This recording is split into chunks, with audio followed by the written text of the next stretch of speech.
श्रवण कुमार कथा। यह कहानी त्रेता युग की है। उस समय श्रवण कुमार नाम का एक बालक था। उसके माता पिता अंधे थे और उन्होंने श्रवण कुमार को कई मुसीबतों का सामना करते हुए पाला था।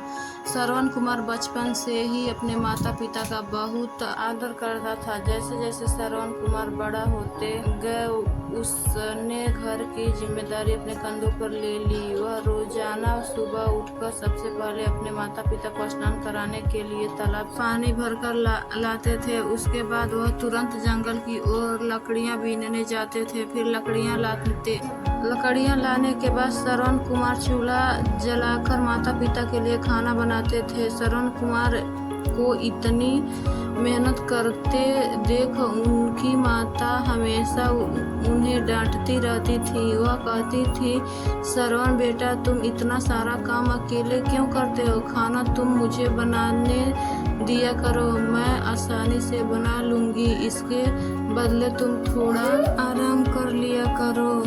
माँ की इन बातों को सुनकर श्रवण कुमार कहते, नहीं माँ, मैं ये सारी काम आप लोगों के लिए ही तो करता हूँ। भला अपने माता पिता के लिए किए गए कामों में कैसी थकान, उल्टा मुझे तो खुशी मिलती है। श्रवण कुमार की इन बातों को सुनकर उनकी माँ भावुक हो गई। वे रोज भगवान से प्रार्थना करती थीं, हे प्रभु, इतना ध्यान रखने वाला श्रवण जैसा बेटा हर माता पिता के लिए पैदा हो।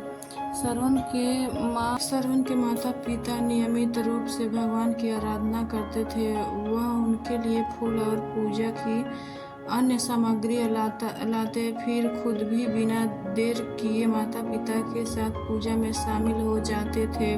श्रवण कुमार धीरे धीरे बड़े हुए और जल्दी से घर के कार्यों को खत्म करके बाहर काम पर निकल जाते थे। एक दिन श्रवण अपने माता पिता के साथ बैठे थे। तभी उन्होंने श्रवण से कहा, बेटा, तुमने हमारी हर ख्वाहिश पूरा की है। अब हमारी केवल एक ही इच्छा है जिसे हम पूरी करना चाहते हैं।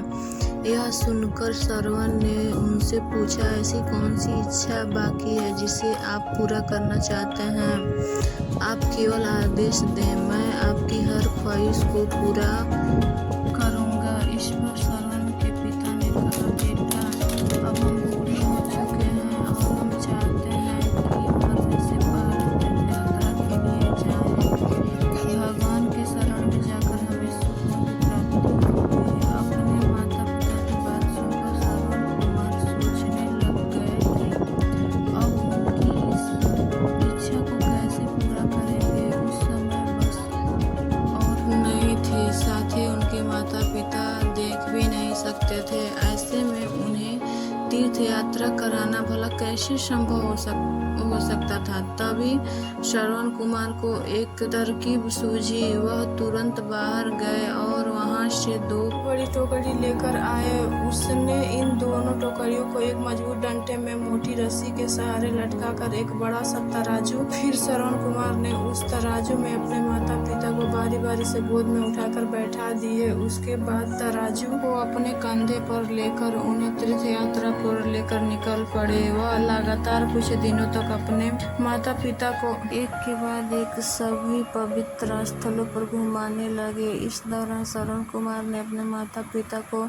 दशरथ के लाए हुए पानी को हाथ तक नहीं लगाया। श्रवण पुत्र राम से दूर रहने पड़ा था। राजा दशरथ के इस श्राप को पूरा करने के लिए ही भगवान राम को 14 वर्ष का वनवास हुआ, जिसका माध्यम दशरथ की पत्नी कैकेयी बनी।